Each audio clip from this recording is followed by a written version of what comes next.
Capítulo 4. A casa transitória.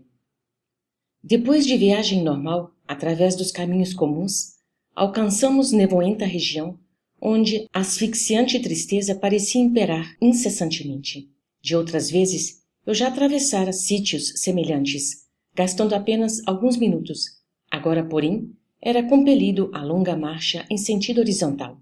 Atendendo a imperativos da missão, o assistente Jerônimo procurava certa localidade sob a denominação expressiva de Casa Transitória de Fabiano. Tratava-se de grande instituição piedosa, no campo de sofrimentos mais duros, em que se reúnem almas recém-desencarnadas nas cercanias da crosta terrestre, a qual, segundo nos informou o chefe da expedição, fora fundada por Fabiano de Cristo, devotado servo da caridade entre antigos religiosos do Rio de Janeiro, desencarnado há muitos anos. Organizada por ele, era confiada periodicamente a outros benfeitores de elevada condição em tarefa de assistência evangélica, junto aos espíritos recém-desligados do plano carnal. Na casa transitória, prosseguia Jerônimo explicando-nos: prestaremos o auxílio que nos seja possível à organização e asilaremos, em seguida, os irmãos que nos cabe socorrer. Não fossem esses pouso de amor, tornar-se-ia muito difícil nosso trabalho. Raramente encontramos companheiros carnais em condições de atravessarem semelhante zona imediatamente após a morte física. Quase todos permanecem estonteados nos primeiros dias. Se entregues à própria sorte, seriam fatalmente agredidos pelas entidades perversas ou habilmente desviados por elas do bom caminho de restauração gradual das energias interiores. Daí a necessidade desses abrigos fraternais em que almas heróicas e dedicadas ao sumo bem se consagram às santificadas tarefas de amparo e vigilância. Após breve pausa, concluiu: além disso, teremos aí todo o equipamento necessário aos trabalhos que nos cumpre realizar. Curioso, guardei silêncio e esperei. Não se passou muito tempo. Defrontava-nos casarão enorme em plena sombra. Nada que evidenciasse preocupação artística e bom gosto na construção. Nem árvores, nem jardins em torno. A edificação baixa e simples mal se destacava no nevoeiro denso. Certo, percebendo-me a estranheza, Jerônimo esclareceu: o nome do Instituto, André, fala por si mesmo. Temos à frente a acolhedora casa de transição, destinada a socorros urgentes. Embora seu assombro natural, é asilo móvel, que atende segundo as circunstâncias do ambiente. Sofre permanente cerco de espíritos desesperados e sofredores, condenados pela própria consciência à revolta e à dor. Suas defesas magnéticas exigem considerável número de servidores, e os amigos da piedade e da renunciação que aí atendem passam dia e noite ao lado do sofrimento. Todavia, o trabalho desta casa é dos mais dignos e edificantes. Neste edifício de benemerência cristã, centralizam-se numerosas expedições de irmãos leais ao bem, que se dirigem à crosta planetária ou às esferas escuras, onde se debatem na dor seres angustiados e ignorantes, em trânsito prolongado nos abismos tenebrosos. Além disso, a Casa Transitória de Fabiano, à maneira de outras instituições salvadoras, que representam verdadeiros templos de socorro nestas regiões, é também precioso ponto de ligação com as nossas cidades espirituais em zonas superiores. Nesse instante, antes que Jerônimo pudesse prosseguir nos esclarecimentos, atingimos as barreiras magnéticas, à distância de alguns metros do portão de acesso ao interior. Atendidos por trabalhadores vigilantes que sem hesitação nos ofereceram passagem, acionamos pequeno aparelho que nos ligou de pronto ao porteiro prestativo. Não decorreram muitos minutos e achamo-nos diante de figura respeitável. Não supunha que a instituição estivesse administrada por mãos sensíveis de mulher. A irmã Zenóbia, aparentando idade madura e aureolada de cabelos negros, proporcionava-nos informações vivas de sua energia e admirável capacidade de trabalho, através dos olhos transbordantes de luz. Saudou-nos, cortês, sem despender muitas palavras, passando imediatamente ao assunto que a nossa presença sugeria. Fui avisada ontem, disse bondosa, de que a missão chegaria hoje, e rejubilamos com isso.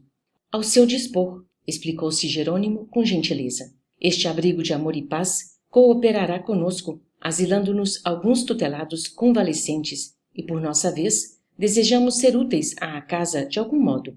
Zenóbia envolveu-nos num sorriso de simpatia acolhedora e, após rápidos minutos de silêncio, considerou: aceitamos o concurso. Reconheço a presença de um grupo harmonioso e, desde a semana finda, aguardava ensejo não só para beneficiar a coletividade sofredora de abismo próximo, senão também a fim de socorrer certo irmão nosso, muito infeliz. Trata-se de pessoa que me foi particularmente querida e que apenas agora foi encontrada em remota região de seres decaídos. Vencendo obstáculos, trouxemo-la para a vizinhança da casa. Porém, o perigoso estado em que se encontra não nos autoriza a fornecer-lhe abrigo, e sim proteção indireta. Já estabelecemos medidas em favor da remoção desse infortunado amigo para a zona da crosta, onde será brevemente internado em reencarnação expiatória, com auxílio divino. Entretanto, precisarei pessoalmente da colaboração fraternal dos companheiros em benefício do transviado. Sem dúvida, atalhou Jerônimo desvanecido. Teremos prazer. Designando a devotada enfermeira que nos acompanhava, acrescentou: em nossa companhia permanece a irmã Luciana, que nos pode ser extremamente útil nesse caso particular, em virtude das suas adiantadas faculdades de clarividência. A diretora da casa transitória fixou o olhar sereno em nossa colaboradora, sorriu, amável, e prosseguiu: bem lembrado. Alguns irmãos, qual ocorre a esse a que me refiro, descem a tamanho embrutecimento moral que somente conseguem ouvir-nos a voz de modo imperfeito, e não lhes sendo possível identificar-nos pela visão, em face dos impedimentos vibratórios criados por eles mesmos, duvidam de nossa amizade e de nossos propósitos elevados de cooperação. No fato presente, o concurso de Luciana ser-me-á precioso. Não podia disfarçar o meu constrangimento ante aquele pormenor da conversação. Por que motivo a irmã Zenóbia, orientando instituição como aquela, necessitaria de nossa colaboração, mormente no capítulo da clarevidência mencionada? Porventura não poderia também esquadrinhar os problemas de almas sofredoras e decaídas? Incapaz de sopitar a interrogação, observei admirado: oh, quer dizer que os benfeitores daqui não podem ver quanto desejam? Foi o assistente Jerônimo quem veio ao meu encontro. Antes de tudo, André, falou compassivo, faz-se necessário considerar que a irmã Zenóbia, não obstante a sua extensa visão espiritual, terá razões íntimas para invocar a providência. Quanto ao mais, não devemos esquecer os imperativos da especialização. A resposta tivera efeito de ducha gelada. Arrependera-me de haver formulado a interrogação indiscreta. Completando, porém, o ensinamento, Jerônimo continuou: se não vejamos, o padre Hipólito consagra-se atualmente à interpretação das leis divinas, no serviço educativo a aqueles que as desconhecem, enquanto a irmã Zenóbia atende a sofredores em massa nesta casa de amor cristão. Claro que poderiam exercitar a clarividência, com benefícios generalizados para o próximo, mas com prejuízo manifesto nos deveres imediatos. Isso não ocorre com Luciana, que, pelo contacto individual e intenso com os enfermos, durante muitos anos consecutivos, especializou-se em penetrar-lhes o mundo mental, trazendo à tona suas ideias, ações passadas e projetos íntimos em atividade beneficente. Se entrássemos nós outros, de improviso, em relação com a sua clientela, veríamos alguma coisa, embora não tanto e tão bem quanto pode ser observado por ela, em vista de suas dilatadas experiências. A seu turno, Luciana poderia, de imediato, interpretar os ensinamentos divinos e orientar esta casa de algum modo, mas não tanto e tão bem quanto o padre Hipólito e a irmã Zenóbia, considerando-lhes os vastos conhecimentos nesse sentido. Todas as aquisições espirituais exigem perseverança no estudo, na observação e no serviço aplicado. E devemos considerar que isso não infirma a necessidade de aprender sempre. O músico exímio poderá ser aprendiz incipiente da química, destacando-se mais tarde nesse campo científico, como se verifica na arte dos sons. Não alcançará, todavia, a realização sem gastar tempo, esforço e boa vontade. Aliás, o próprio mestre assegurou que o ser humano encontrará aquilo que procurar. Sorrindo de minha interrogação, que provocara ensinamentos tão rudimentares, concluiu: a busca de dons espirituais para a vida eterna não representa serviço igual à cata de objetos perdidos na crosta. Interveio a irmã Zenóbia, acrescentando fraternalmente: sim, não podemos edificar todas as qualidades nobres de uma só vez. Cada trabalhador fiel ao seu dever possui valor específico incontestável. A obra divina é infinita. Tornando ao primitivo rumo da conversação, prosseguiu: quando dispomos de clarividentes nos serviços de socorro ao abismo, em circunstâncias favoráveis, conseguimos resultados de preciosa eficiência. Os servidores dessa natureza, porém, são poucos, em vista da multiplicidade das tarefas, e raros se dispõem a servir nas paisagens escuras da angústia infernal. Luciana, chamada nominalmente à palestra, esclareceu que teria satisfação em cooperar e contou-nos que buscara desenvolver as faculdades de que era portadora, a fim de socorrer, noutro tempo, o espírito de seu pai, desencarnado numa guerra civil.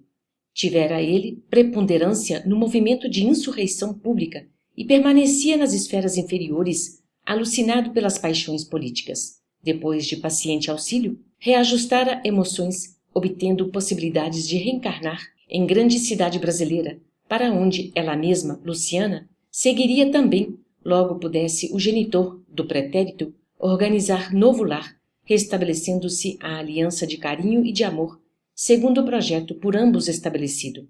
Zenóbia ouvia com atenção.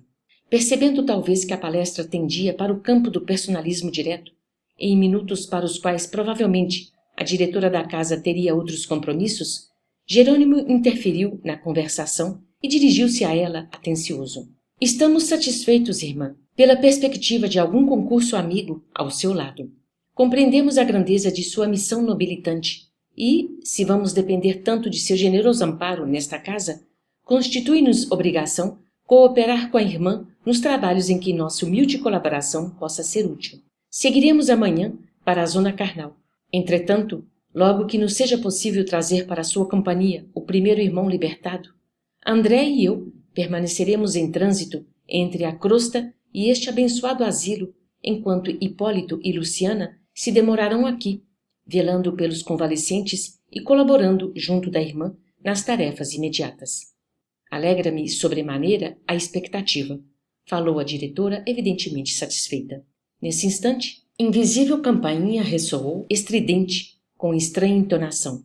Não decorreram 5 segundos e alguém penetrou a sala rumorosamente. Era determinado servo da vigilância que anunciou precípite. Irmã Zenóbia, aproximam-se entidades cruéis. A agulha de aviso indicou a direção norte. Devem estar a 3 quilômetros aproximadamente. A orientadora empalideceu ligeiramente, mas não traiu a emoção com qualquer gesto que denunciasse fraqueza. Acendam as luzes exteriores, ordenou. Todas as luzes! E liguem as forças da defesa elétrica, reforçando a zona de repulsão para o norte. Os invasores desviar-se-ão.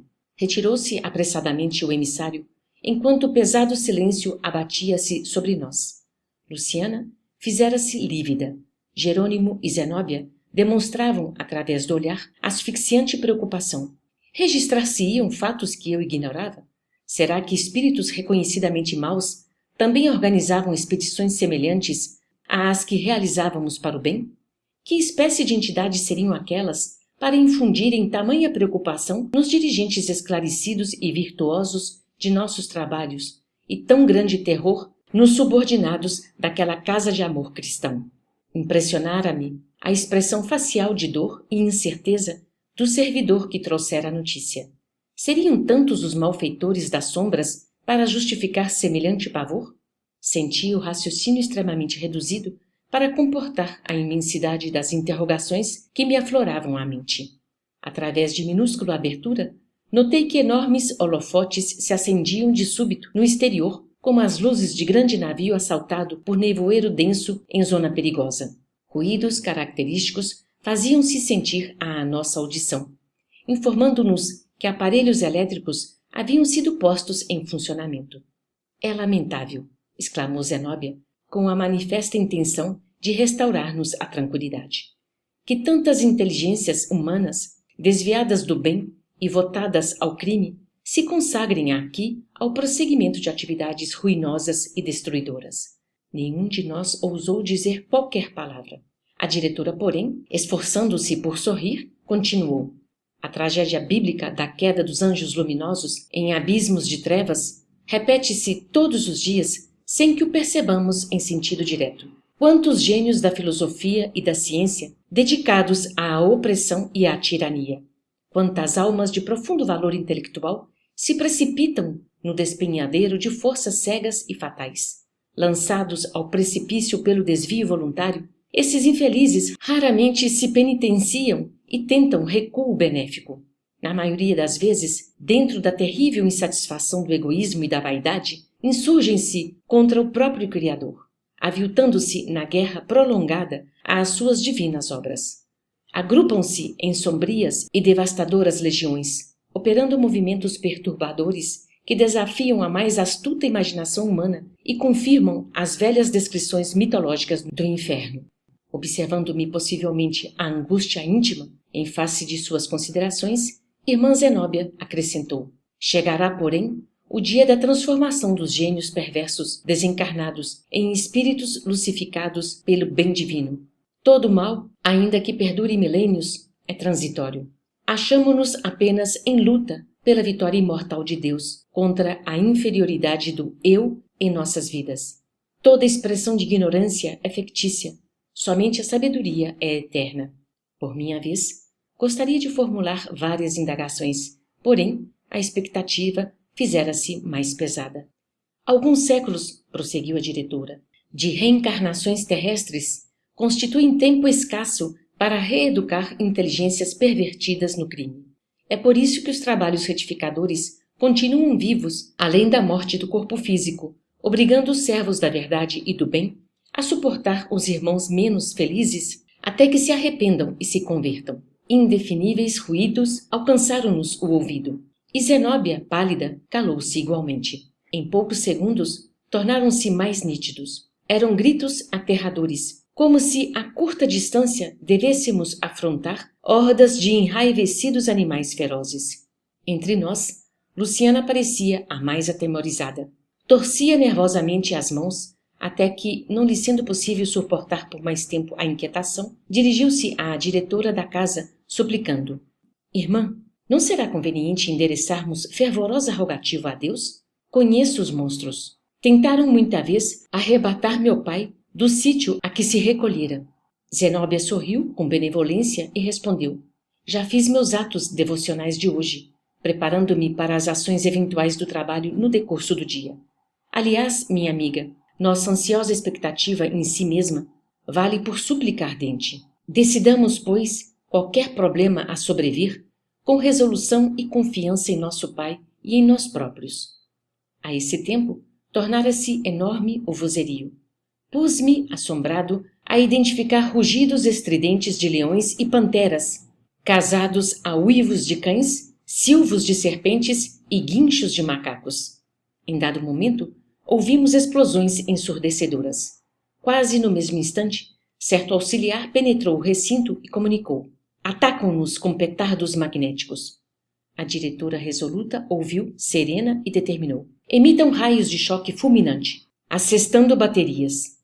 As farpas elétricas deviam ser atiradas em silêncio, porque as explosões diminuíram até a extinção total, percebendo-se que a horda invasora se desviara noutro rumo, pelo ruído a perder-se distante. Respiramos aliviados. Estampou-se confortadora expressão na fisionomia de Zenóbia, que falou satisfeita. Agora, peçamos ao mestre conceda aos infelizes o caminho adequado às suas necessidades. Escoaram alguns minutos, nos quais elevamos pensamentos de gratidão e júbilo ao Cristo Salvador. Tornando a palavra livre, considerei: que impressionantes rugidos ouvimos! Não se figuravam lamentos de corações sofredores, mas a algazarra de feras soltas. Terrível novidade! Esses bandos, porém, observou a diretora sensatamente, são antigos. Entre as narrações evangélicas, ao tempo da passagem de Nosso Senhor pelas estradas humanas, lemos um noticiário alusivo às legiões dos gênios diabólicos. Enquanto concordávamos em silêncio, prosseguiu compungida: Enraizam-se os pobrezinhos tão intensamente nas ideias e propósitos do mal e criam tantas máscaras animalescas para si mesmos, em virtude da revolta e da desesperação a lhes consumirem a alma, que adquirem, de fato, a semelhança de horrendos monstros entre a humanidade e a irracionalidade. Antes que pudesse continuar nas observações tristes, penetrou um assessor no salão e dirigiu-se à orientadora do instituto. Irmã Zenóbia, ambos os desequilibrados que deram entrada anteontem romperam as celas e tentam fugir. A orientadora atalhou a notificação, expedindo ordem. Prendam-nos imediatamente com a colaboração dos vigilantes. Temos responsabilidade. A expedição que Nolas confiou regressará amanhã, nas primeiras horas. Encontrava-se o cooperador junto à porta de saída quando outro auxiliar apareceu atento. Irmã, disse respeitoso, as notas da crosta chegaram agora. O chefe da missão Figueira, em atividade desde a semana finda, pede sejam preparadas acomodações para 3 recém-desencarnados depois de amanhã. Tomarei providências, informou a diretora, sem se alterar. Íamos reiniciar a palestra, mas aproximou-se uma jovem serviçal, fazendo também sua participação. Irmã Zenóbia, a turma de vigilância, que descansou há 3 dias, voltou a postos. Mande-a retomar os lugares, recomendou ela, e que os irmãos exaustos repousem convenientemente. Afastou-se a ativa emissária e, quando eu pretendia, por minha vez, comentar a movimentação de trabalho da casa, outro colaborador assomou à porta e avisou. Irmã, a expedição Fabrino pede auxílio da crosta para os serviços das reencarnações expiatórias de que se encontra encarregada. A mensagem assinala serviço urgente para a noite próxima. Que devo responder? A orientadora refletiu um pouco e ordenou. Transmita o comunicado aos irmãos Gotuso e Hermes. Estarão talvez disponíveis. Mais tarde, expediremos resposta. Pretendíamos retomar a instrutiva conversação, mas, em se fazendo novo silêncio, outro ajudante, de fisionomia visivelmente alterada, surgiu à porta para informar. Irmã Zenóbia, a nota do dia, vinda do plano superior, manda comunicar-lhe que os desintegradores etéricos passarão por aqui amanhã. Oh, o fogo! Replicou a diretora, patenteando agora inexcedível emoção. Bem o suspeitei, ponderou acrescentando. O nosso ambiente está conturbado. A passagem dos monstros é sinal de que a limpeza será urgente. E, fixando os olhos penetrantes no colaborador, prosseguiu. Solicitemos a cooperação das congêneres mais próximas. Precisamos apelar para o oratório de Anatilde e para a Fundação Cristo. Tente a ligação. Irei eu mesma fazer o pedido. Afastando-se o assessor, Zenóbia voltou-se para nós, cheia de bondade. Segundo observam, meus amigos, desta vez devo levantar-me e agir. Quando o fogo etérico vem queimar os resíduos da região, somos obrigados a transportar-nos com a instituição a caminho de outra zona. Necessito movimentar providências relativas à nova localização e rogar o socorro de outras casas especializadas. Dirigindo-se particularmente a Jerônimo, acentuou. Meu irmão, já que o inesperado me surpreende, estimaria visitar o abismo ainda hoje, em companhia dos amigos. Além do serviço à coletividade sofredora, conforme notifiquei a princípio, interesso-me por irmão nosso, em doloroso estado de cegueira espiritual, a favor de quem estou autorizada a fazer serviços intercessórios. De perfeito acordo, respondeu nosso chefe atenciosamente. Depois de levar a efeito alguns sinais de chamada, a diretora da casa transitória de Fabiano confiou-nos ao cuidado de Heráclio, abnegado cooperador da instituição, e se afastou.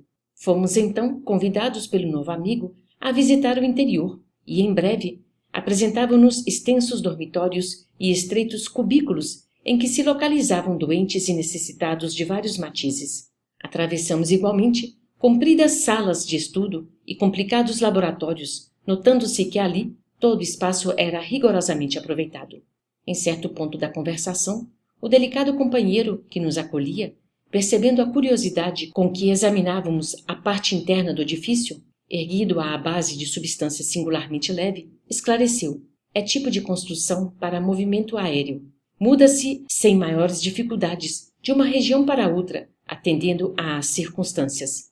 E sorrindo, por isso, é denominada casa transitória.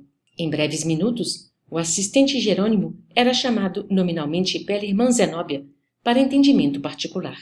Hipólito e Luciana solicitaram ingresso na sala consagrada, onde, conforme explicações de Heráclio, administradores, auxiliares e asilados daquele pouso de amor se reuniam habitualmente para os serviços divinos da prece. Interessado por minha vez nos trabalhos médicos do Instituto, indaguei quanto à possibilidade de encontrar algum colega que me fornecesse novos elementos educativos. Expondo ao prestativo assessor meus desejos, respondeu-me sem hesitar: já sei o que pretende. No momento, temos em casa o irmão Gotuso, cujas informações talvez lhe satisfaçam a curiosidade.